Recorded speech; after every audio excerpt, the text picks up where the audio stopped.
गुरुदेव और माँ गायत्री के चरणों में कोटि कोटि नमन। आप सभी को प्रणाम। हमारा जो नाभि चक्र है उसे सूर्य चक्र भी कहते हैं।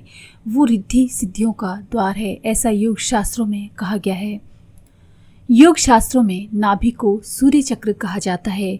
यहाँ उसे उतना ही महत्व दिया गया है जितना कि वैज्ञानिक परमाणु में न्यूक्लियस को या सौर मंडल में सूर्य को देते हैं।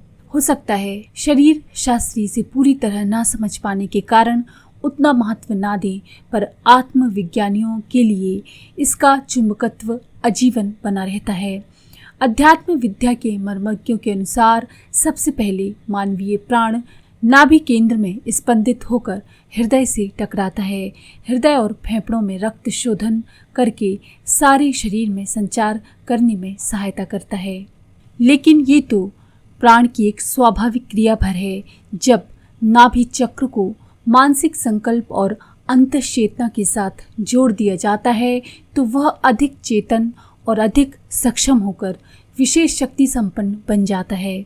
जिस तरह से जब सामान्य रूप से हवा बहती है तो उसमें कोई विशेष ताकत नहीं होती है, किंतु जब इसे किसी गुब्बारे में भरकर छोड़ दिया जाता है तो वो ऊर्ध्वगामी बनकर अधिक शक्तिशाली बन जाती है। इसी प्रकार से जब मन को शुभ संकल्प युक्त चेतना से भरकर जब प्राण से जोड़ दिया जाता है तो उसका स्वरूप आध्यात्मिक शक्ति में बदल जाता है।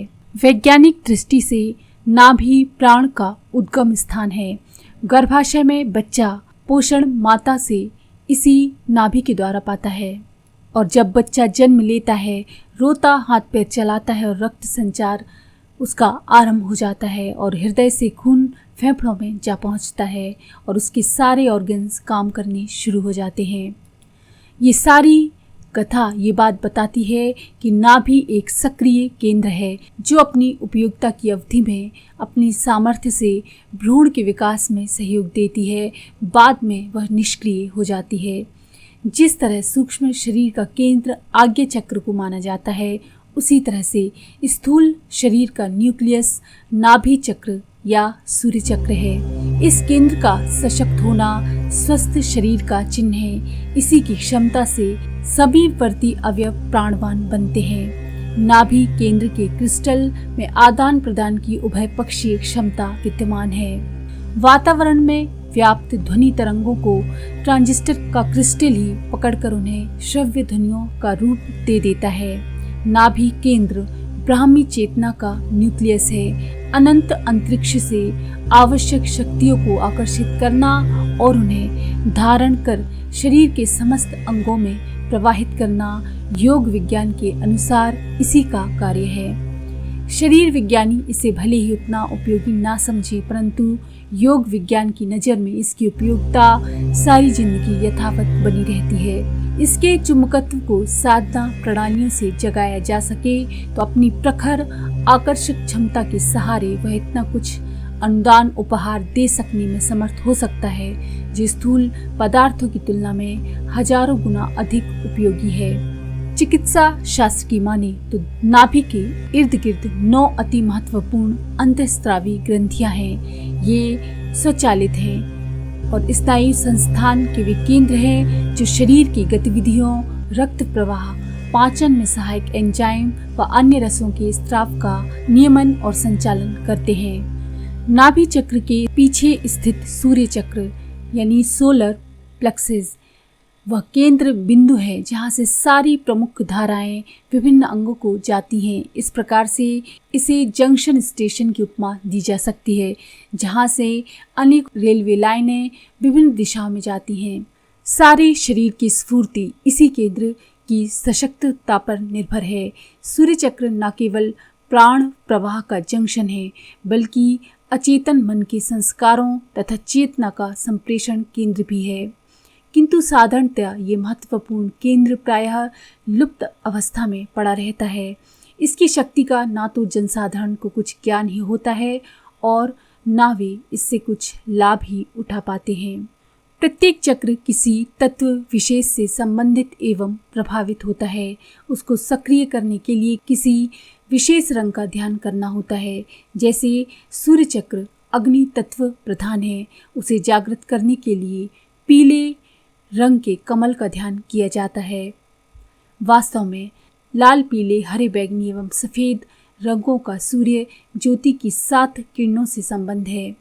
चक्रों में इनके मानसिक ध्यान मात्र से संबंधित तत्वों में विशेष हलचल होकर हमारे ज्ञान तंतुओं एवं मस्तिष्क को प्रभावित करता हुआ शरीर स्थित व्यष्टि प्राण तथा चेतना से जोड़ देता है।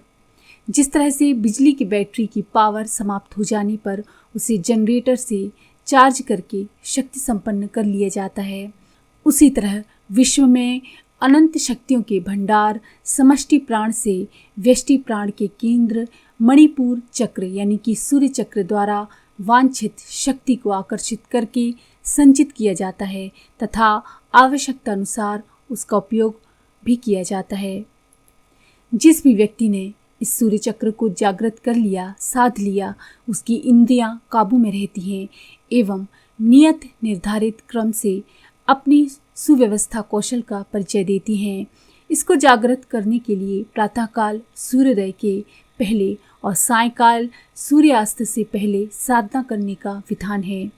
किसी पवित्र एवं एकांत स्थान में अथवा अपने दैनिक साधना कक्ष में पद्मासन में कमर सीधी करके बैठकर 10 से 20 बार गहरी गहरी सांस लेनी चाहिए अथवा 3 से 5 मिनट तक नाड़ी शोधन प्राणायाम करना चाहिए यानी कि अनुलोम विलोम प्राणायाम।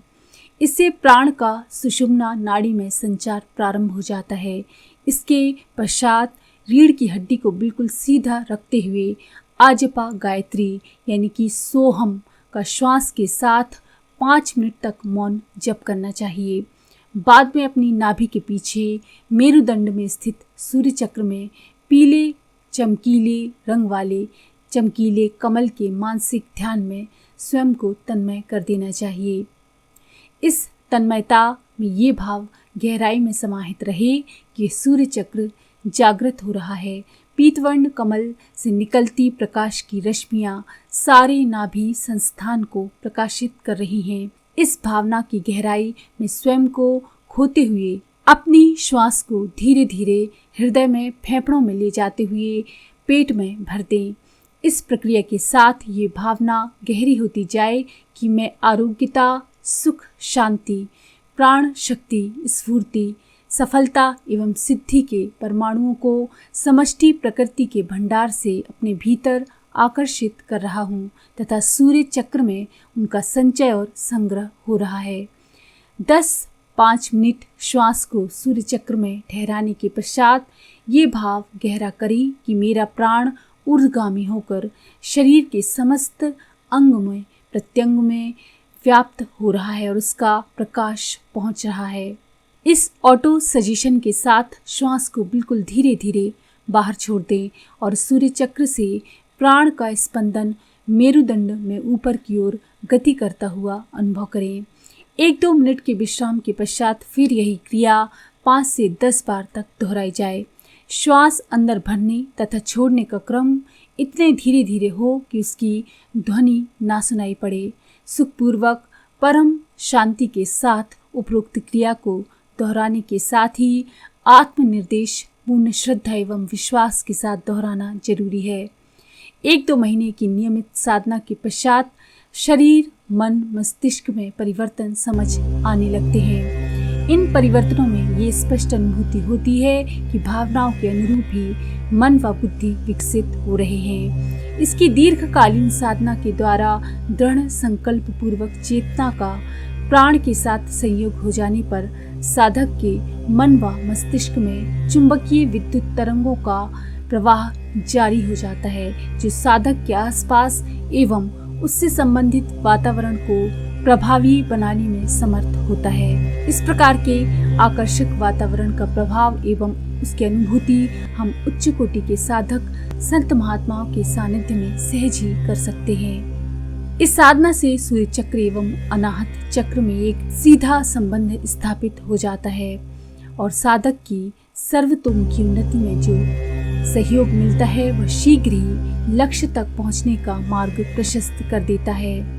तो इस तरह से सूर्य चक्र को आप जागृत कर सकते हैं। तो अगर आपको ये जानकारी पसंद आए तो प्लीज़ लाइक करें, शेयर करें, सब्सक्राइब करें और बेल के आइकन पर क्लिक करके ऑल पर क्लिक करना ना